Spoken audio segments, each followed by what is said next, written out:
여기 주신 하나님의 말씀은 구약성경 창세기 12장 1절에서 4절 말씀입니다.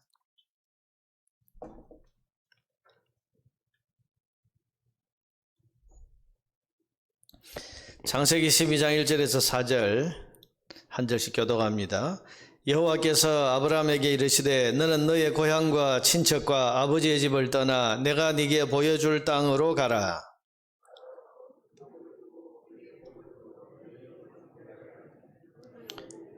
너를 축복하는 자에게는 내가 복을 내리고 너를 저주하는 자에게는 내가 저주하리니 땅의 모든 족속이 너로 말미암아 복을 얻을 것이라 하신지라. 이 아브라함이 여호와의 말씀을 따라 갔고 롯도 그와 함께 갔으며 아브라함이 하란을 떠날 때에 75세였더라. 아멘. 이제 백신 접종이 시작이 되고 지금 진행이 되고 있습니다. 그야말로 길고 길었던 코로나의 끝이 이제야 조금 보이게 되는 것 같습니다. 우리는 지난 1년 동안 백신과 치료제가 빨리 개발이 되고 상용화되기를 위해서 간절하게 합심 기도해 왔었는데 통상 10년이 걸린다고 하는 이 백신 개발이 1년 만에 이루어져서 이제 접종이 시작이 되었으니까 여러분, 우리가 연구진들에게 지혜를 주셔서 이 백신 개발이 빨리 이루어질 수 있도록 해주신 은혜를 베푸신 하나님 앞에 감사와 찬양과 영광을 돌려야 하지 않겠습니까?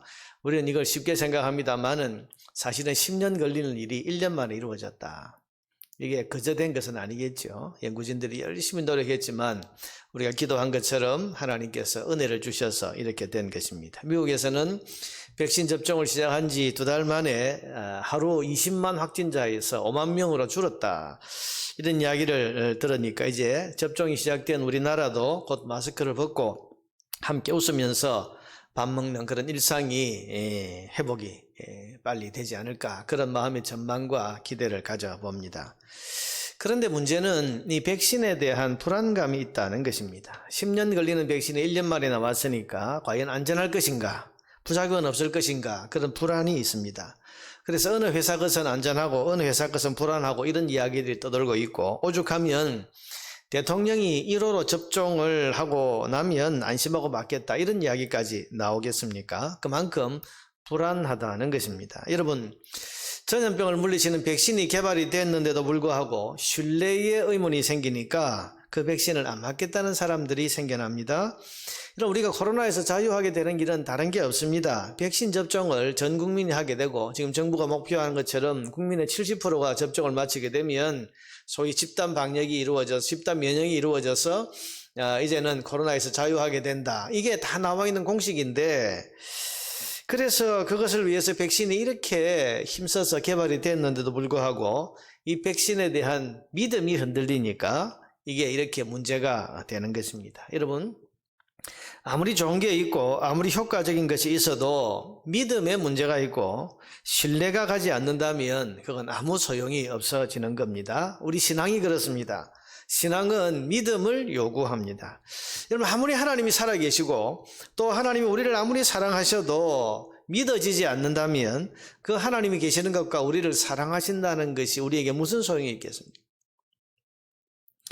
아무리 하나님께서 구원의 길을 열어주시고 그 구원을 위해서 독생자 예수님께서 십자가에서 그 처절한 죽음을 나 대신 당하셨다고 해도 그 사실이 안 믿어지고 그 진리가 믿어지지 않으면 여러분, 그 놀라운 구원의 길이 열린 것과 하나님의 아들께서 그 처절한 죽음을 당하신 것이 우리에게 무슨 소용이 있겠습니까? 그러니 신앙은 믿음입니다. 구원도 믿음으로 받습니다. 하나님의 복을 얻는 것도 믿음으로 얻고 기도의 응답을 받는 것도 다 믿을 때에 이루어지는 것입니다. 그래서 우리는 하나님을 섬기는 우리의 이 신앙생활을 가리켜서 믿음 생활이다, 그렇게 부릅니다. 여러분, 우리가 지금 하나님 섬기는 이걸 신앙이라고 부르는데요, 이걸 다른 말로 믿음 생활이라고 그러잖아요. 그만큼 여러분, 우리 신앙의 내용이 믿음입니다. 여러분, 신앙생활은 믿음 생활입니다. 믿는 것입니다. 그래서 믿는 것이 하나님의 일이다, 예수님께서도 그렇게 말씀하셨죠. 믿는 것, 하나님이 계신 것을 믿고 하나님의 사랑을 믿고 예수님이 이루어주신 십자가 구원의 길을 믿고 천국을 믿고 부활을 믿고 영생을 믿는 것입니다. 이게 신앙생활입니다. 여러분, 이렇게 믿어야 신앙생활을 제대로 하는 것이라고 할 수 있습니다. 여러분은 제대로 믿으십니까? 하나님을 믿고 예수님을 믿고 십자가 대속의 진리를 믿으십니까? 믿는 것이 신앙입니다. 내가 신앙생활을 하고 있다는 것은 이것을 다 믿는 거, 믿음으로 받아들이는 것이. 그런데 믿는다 하면서 불안해합니다. 염려합니다. 그러면 사실은 믿음이 없는 거예요. 믿는다 하면서 의심하고 고개를 갸우뚱하고 믿는다 그러면서도 하나님이 하신 말씀과는 정반대의 삶을 산다면 그건 믿음이 없는 겁니다. 여러분, 결국은 믿음이 문제입니다. 신앙생활의 관건은 얼마나 이 믿음을 잘 가지느냐. 믿음의 문제입니다. 그런 점에서 오늘 우리가 살펴보려는 이 아브라함의 믿음은 아주 중요합니다. 왜냐하면 아브라함은 믿음의 조상이라고 불리우는 사람. 이 믿음의 조상이란 말이 뭡니까? 우리가 지금 하나님을 섬기는 이 믿음의 원조격이 바로 이 아브라함의 믿음이라는 말이에요. 우리가 구원 얻는 믿음의 원조, 그게 아브라함이 가졌던 그 믿음이다. 그러니 여러분, 우리가 바른 믿음 생활을 위해서는 이 원조, 믿음의 조상인 아브라함의 믿음을 살펴보는 것이 굉장히 중요한 일입니다. 무엇이든지 우리가 원형을 바르게 알아야 제대로 할 수 있지 않겠습니까? 그런 점에서 오늘 아브라함의 믿음을 함께 살펴보기를 원합니다. 우리 믿음의 원조, 믿음의 조상이 보여주는 믿음은 어떤 것인가? 아브라함 생애 전체를 놓고 함께 생각을 해봅니다. 그것은 첫째로 아브라함의 생애는요, 아브라함의 믿음이란 하나님의 은혜로부터 시작된다는 것을 우리에게 보여줍니다. 여러분, 우리가 믿는다 그러고 내가 믿음을 가졌다고 하는데 사실은 내가 믿은 것이 아니고 내 안에 이 믿음이 이루어질 수 있도록 하나님께서 은혜를 베푸신 거예요. 오늘 본문을 보면 하나님이 아브라함을 먼저 찾아오셔서 불러주시는 것을 볼 수 있습니다. 1절에 보니까 여호와께서 아브라함에게 이르시되 너는 너의 고향과 친척과 아버지 집을 떠나 내가 네게 보여줄 땅으로 가라. 내가 너로 큰 민족을 이루고 네게 복을 주어 내 이름을 창대하게 하리니 너는 복이 될지라. 여러분, 아브라함이 하나님을 먼저 찾아간 게 아니에요. 이 당시에 여러분 수많은 신들이 있었는데요, 그 수많은 신들 가운데서 고르고 골라서 아브라함이 여호와 하나님을 내가 섬기자, 그래서 하나님을 찾아가게 된 것이 아니고 하나님이 아브라함을 먼저 찾아오셔서 아브라함을 선택해서 부르시는 거예요. 여기서 믿음이 시작이 되는 거예요. 여호수아 24장 2절에 보면 아브라함은 이 당시에 우상을 섬기던 사람이었다고 합니다.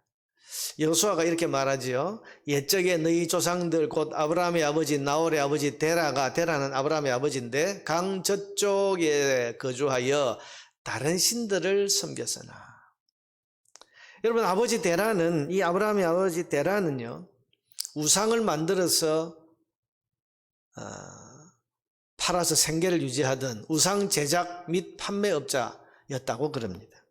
여러분, 갈대아 우르라고 하는 이 도시, 하나님께서 지금 오셔서 아브라함에게 너 떠나라고 하는 이 갈대아 우르라고 하는 이 도시는 원래 메소포타미아에서도 달신을 숭배하는 우상 숭배의 중심지였습니다.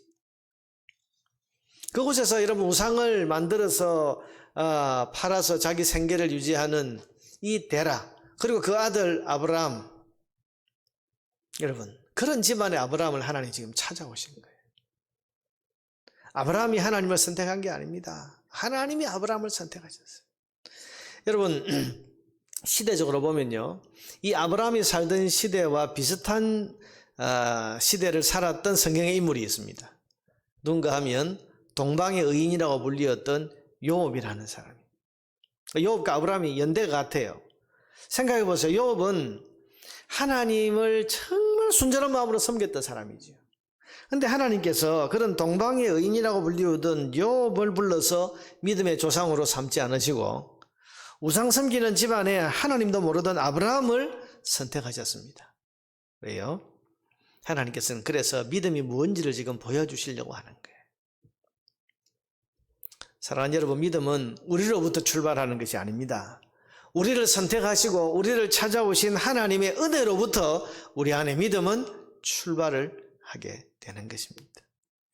하나님이 우리를 선택하지 않으셨다면, 그래서 때가 되어 우리를 찾아오셔서 은혜를 베풀지 않으셨다면, 여러분 여기 있는 우리 중 그 누구도 구원 얻는 믿음을 소유할 수 없었을 것입니다. 에베소 2장 8절에 보니까 너희가 그 은혜에 의하여 믿음으로 말미암아 구원을 받았으니 이것이 너희에게서 난 것이 아니요 하나님의 선물이라고 했습니다. 하나님의 선물. 자, 여러분 생각해 봅시다. 여러분은 창세기 1장 1절 태초에 하나님이 천지를 창조하시니라 이 말씀 믿으십니까? 믿으세요? 어떻게 믿게 되었습니까? 태초에 하나님이 천지를 창조하셨다는 걸 어떻게 믿게 됐습니까? 여러분 천문학 공부를 하셨습니까? 과학 공부를 열심히 해가지고 내가 공부를 많이 하고 연구를 해봤더니 결론적으로 하나님이 창조하셨다 그래서 믿게 되었습니까? 아니죠. 내 안에서부터 이 창세기 1장 1절 하나님이 천지를 창조하셨다는 이 말씀이 내 안에서부터 믿어지게 된 거예요.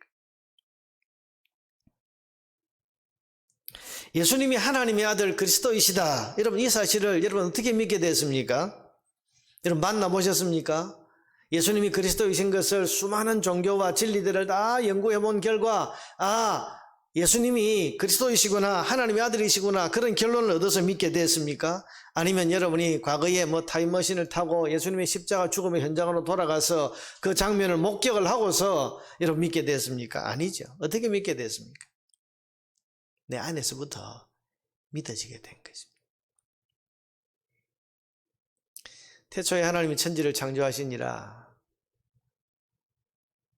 이 창세기 1장 1절의 말씀에 턱 걸려서 나는 성경도 이건 가짜고 기독교 신앙 이것도 가짜다 그러면서 거부해버린 그런 사람이지 않습니까?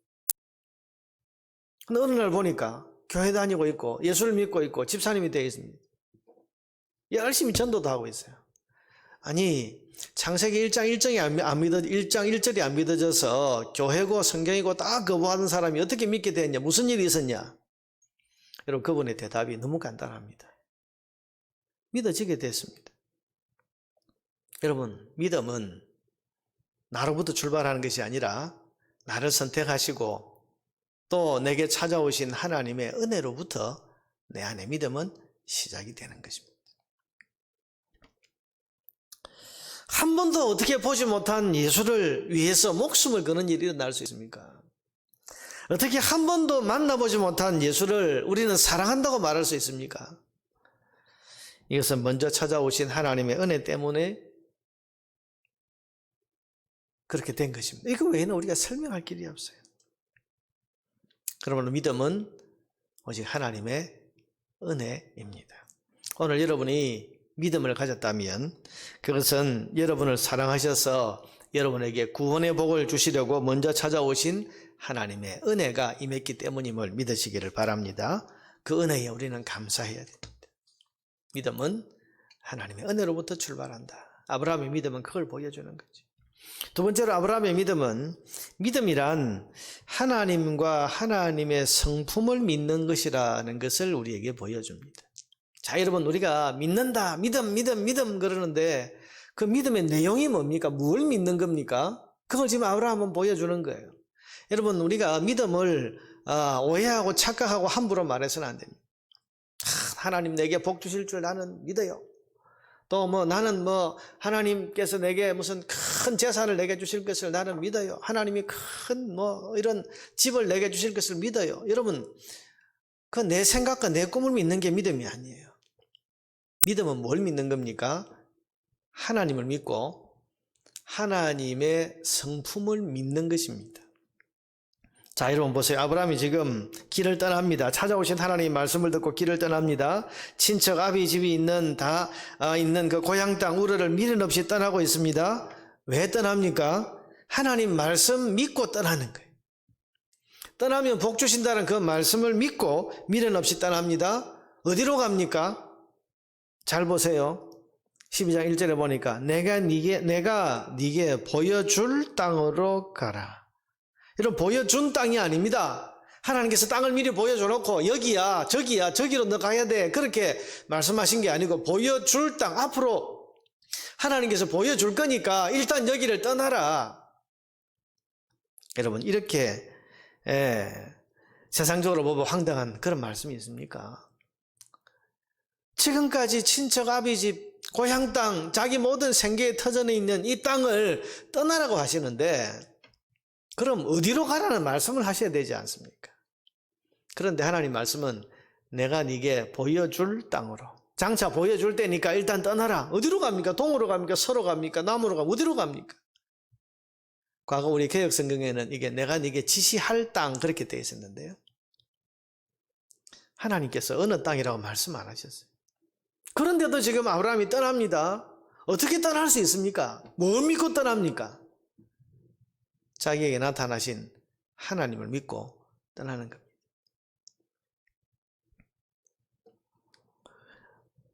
어디로 갈지 모르지만 하나님이 보여준다고 하셨으니 보여주실 것이다. 때가 되면 어디라고 분명히 보여주실 것이다. 그러니 이 하나님을 믿고 떠나자. 여러분, 아브라함이 이 갈대아 우르를 떠난 것은 하나님을 신뢰하고 하나님 믿고 떠난 겁니다. 다른 게 없어요. 계산이 아닙니다. 하나님 믿은 거죠. 여러분, 하나님과 하나님의 성품을 믿는 겁니다. 이분은 믿을 수 있는 분이다. 이분은 나를 속이는 분이 아니다. 그는 하나님의 신실하심을 믿었습니다.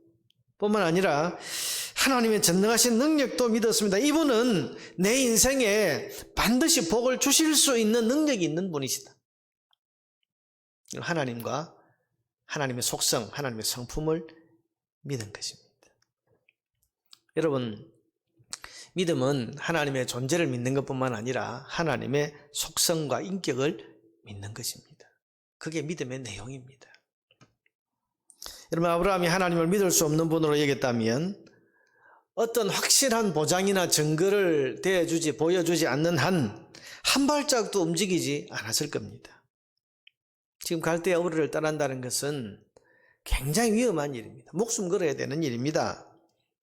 이 당시에 여러분, 자기 그 소위 친족을 떠난다고 하는 것은요, 그럼 지금도 이슬람 세계에 가보면 이슬람 사람 중에 누군가가 예수를 믿게 되면 추방을 하고, 너는 우리 집안에서 나가. 옛날 여러분, 우리 조선시대에도 집안에서 쫓아내는 게 제일 큰 벌이었지 않습니까?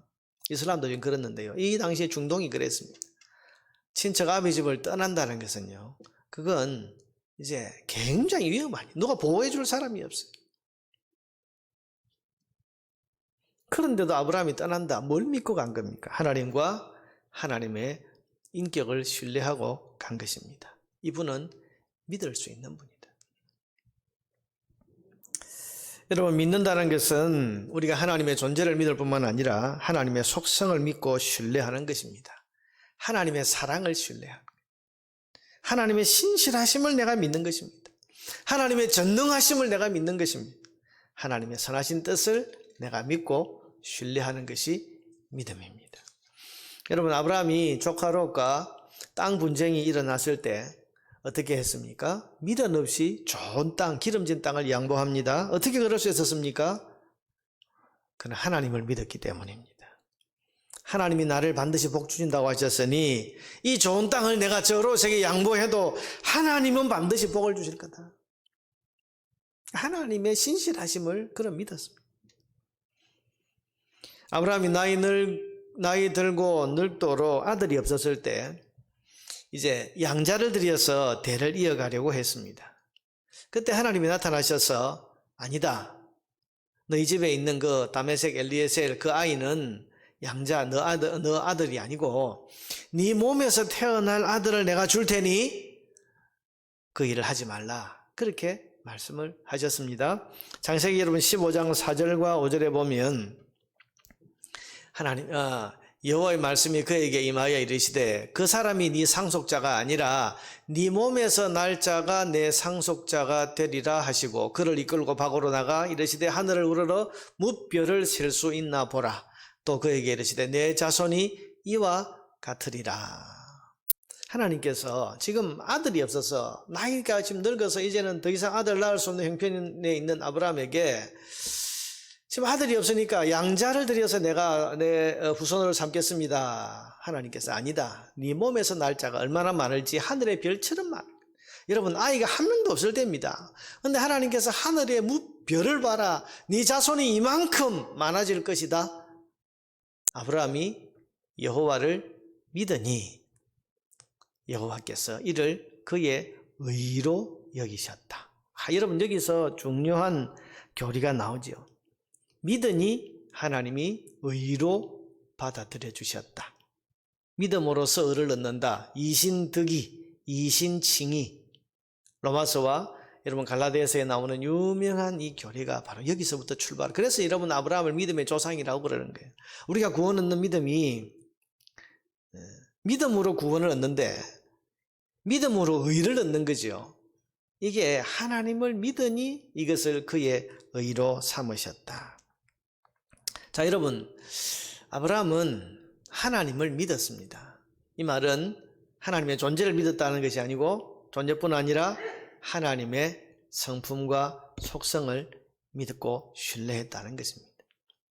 현실은 아이가 하나도 없는데 하나님께서 나타나셔서 하늘의 무별을 보라. 네 자손이 이와 같이 많을 것인데 그것은 네 몸에서 태어날 아들에게서 이렇게 많아질 것이다. 그 말씀을 듣고 자기가 하려고 하던 양자 그 계획을 중단하고 하나님의 약속을 기다리는 그런 믿음을 보였습니다. 하나님께서 이걸 의로 여기셨다. 의로 여기셨다. 여러분, 하나님은 그만큼 우리가 하나님을 믿기를 원하시는 겁니다. 그런데 뭘 믿기를 원하시는 겁니까? 하나님의 성품과 인격을 믿기를 원하시는 거예요. 자, 여러분 아브라함에게 하나님께서 어느 날 나타나셔서 네 아들 네 독자 이삭을 번제로 바치라. 정말 믿을 수 없는 말을 하셨습니다. 이때 아브라함은 묵묵히 이삭을 데리고 모리아 산 꼭대기로 가서 그를 번제로 바치려고 했습니다. 심지어는 여러분 제단 위에 이삭을 결박하고는 칼을 들어서 그를 내려치려고까지 했지요. 왜 그랬을까요? 소위 종교적인 광기에 사로잡혀서 아들이고 뭐고 하나님 바치라면 무조건 바쳐야지 하는 그런 맹목적 신앙 때문일까요? 아닙니다. 그 믿을 수 없는 순간에도 그는 하나님을 믿었습니다. 지금까지 자기가 경험해온 하나님, 지금까지 내게 사랑으로 대하신 그 하나님의 사랑을 그는 믿었고 지금까지 자기가 섬겨온 하나님의 그 성품과 인격을 그는 믿었습니다. 그래서 여러분 그의 말을 한번 보세요.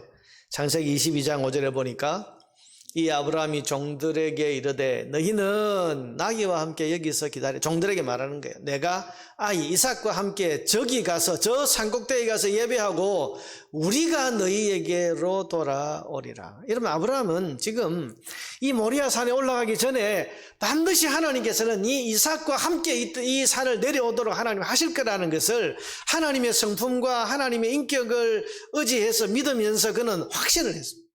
그래서 종들에게 우리가 돌아온다 그렇게 말한 것이고, 여러분 히브리서 11장 17절 이하에 보면 이 부분을 해석을 해놓았는데요. 아브라함은 시험받을 때에 믿음으로 이삭을 드렸으니 그는 약속들을 받은 자로 돼 그 외아들을 드렸느니라. 이삭을 통해서 많은 백성을 이룬다고 하는 약속을 지금 가진 아들이 이 이삭이거든요. 근데 그 이삭을 하나님께 바쳐버리면 그 하나님의 약속이 어떻게 됩니까?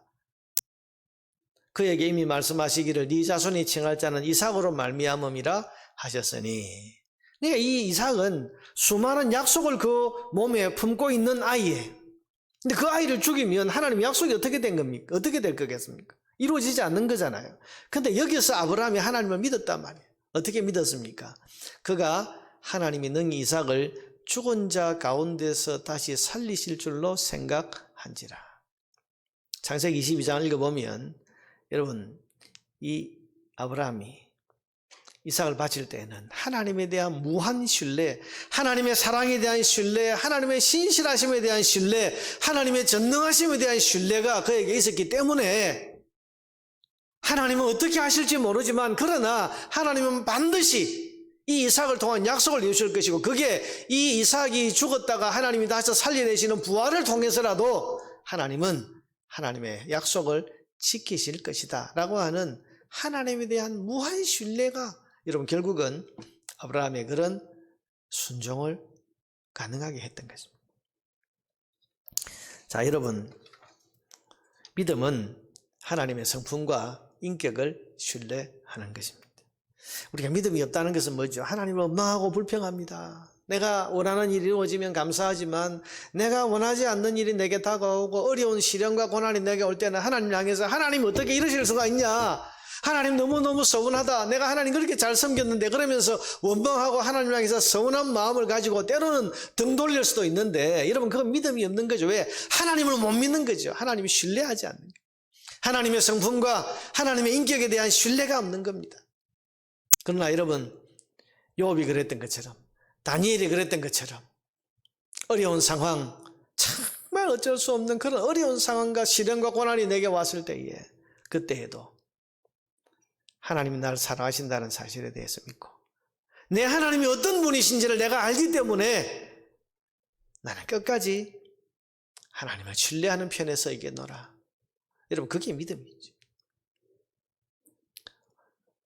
자, 여러분, 하나님의 성품과 인격을 신뢰하는 것은 무엇으로 나타나는가 하면 하나님이 하신 말씀을 믿는 것으로 나타납니다.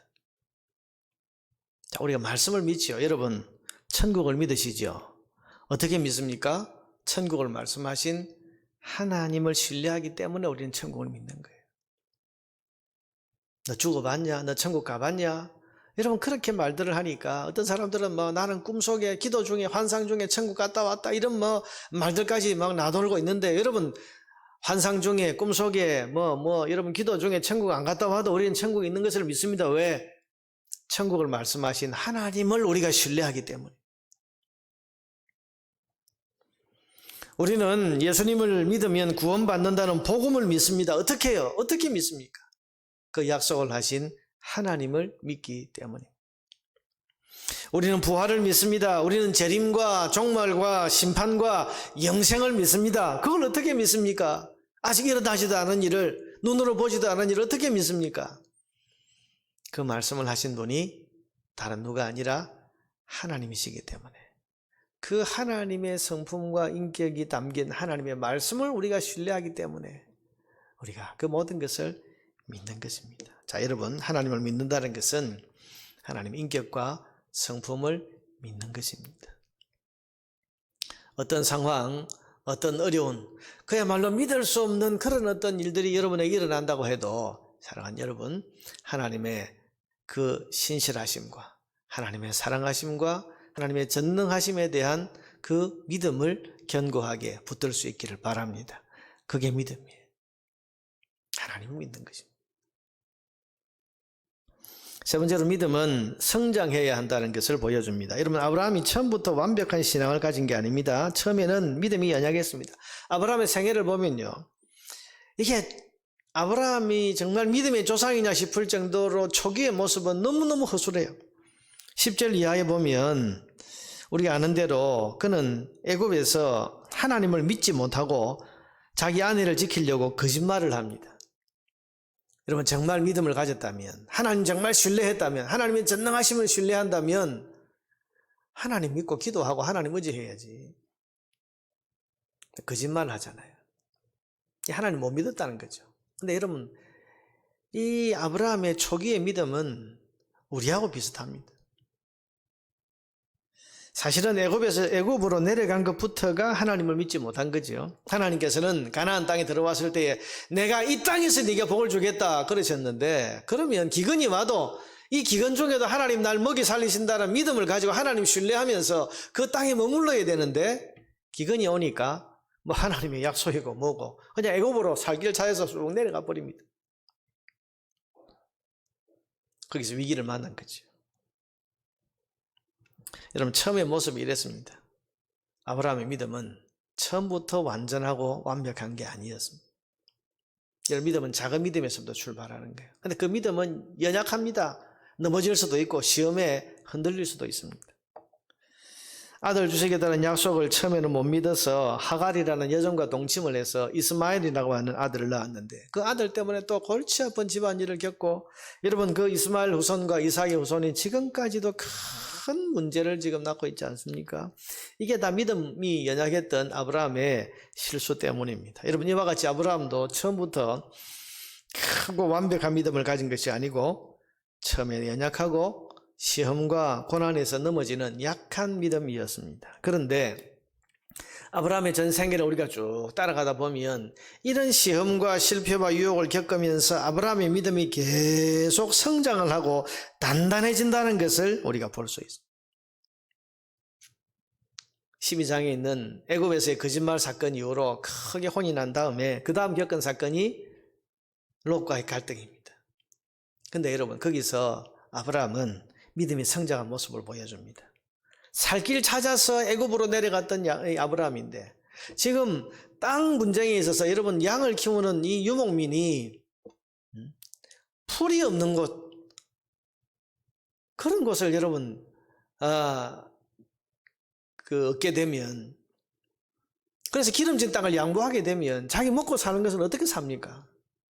그런데 여러분, 믿음이 조금 커진 아브라함은 거기서 자기 조카 롯에게 기름지고 좋은 땅을 양보합니다. 네가 먼저 선택해라. 네가 동하면 내가 서하고 네가 좌하면 내가 우하겠다. 어떻게 그런 여러분 든든한 그런 여유가 생길 수 있을까요? 하나님을 신뢰하는 믿음이 그에게 생겼기 때문입니다. 아, 그래, 내 생사화복은 내가 아니라 하나님이 해주시는 거구나. 그래서 좋은 땅도 조카 롯에게 먼저 양보할 수 있었습니다. 여러분, 모리아 산에서 이삭을 바칠 수 있었던 그런 놀라운 믿음은 하루아침에 갑자기 가지게 된 게 아닙니다. 오랜 세월 하나님을 경험하고 수많은 사건들을 통해서 때로는 넘어지고 실패하기도 하면서 점점 자라온 믿음입니다. 이와 같이 믿음은 성장하는 것입니다. 여러분, 우리의 믿음도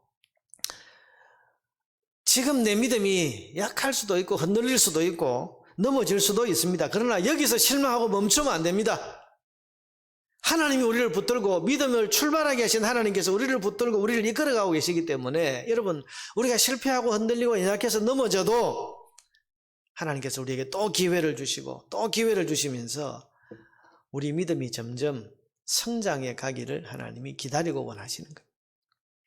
그러니 작고 연약한 믿음에서 크고 온전한 믿음으로, 하나님이 기뻐하시는 믿음으로 자라가야 한다는 이 목표를 가지고 우리가 믿음 생활을 해야 됩니다. 사탄은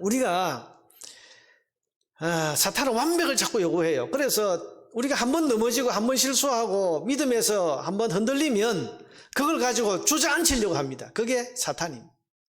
그러나 성령님은 우리를 도와주셔서 또 일으켜 주시고 또 기회를 주시고, 그래서 여러분, 아브라함이 애굽에서 거짓말하고, 애굽으로 한번 내려가고 거짓말한 그것으로 하나님께서 너 믿음이 그 모양이냐 그러면서 잘라내 버리지 않으시고, 거짓말하고 또 믿음 없이 애굽으로 내려간 이 아브라함을 하나님이 도와주시고, 또 그 바로왕의 에게 자기 아내를 뺏기고 자기는 죽임을 당할 그런 어떤 위기에서 하나님이 건져주시고, 밤에 나타나셔서 바로를 구지시잖아요.